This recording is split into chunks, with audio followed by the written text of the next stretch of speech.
Nandito ako ngayon sa nasa Costa, Tower 2. This is studio unit. PM. Ayan. Studio B sa second floor. So, feature ko lang sa inyo to para makita nyo. Magkaroon kayo ng idea gaano kalaki ito. Ayan. Anong meron? Kaso hindi pa po ito tapos. This is 37.28 square meters. 37.38 square meters po na studio unit. So, ayan ang magiging view nyo. That's Tower 1. Tower 1. And then sa gitna magkakaroon nyo ng park. Magkakaroon dito ng mga infinity pools. At so, sobrang ganda nito pag natapos.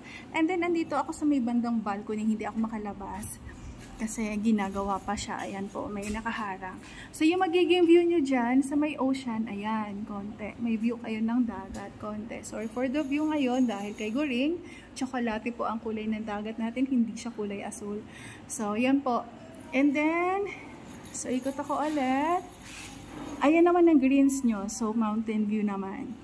So, here's, andito tayo ngayon sa second floor. Tower 2, studio unit po.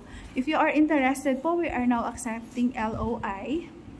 Ayan, message us lang po para ma-assist namin kayo. Iwanan ko po ang aking contact details sa Viber and WhatsApp. Hope to see you po. Thank you and God bless you. Bye!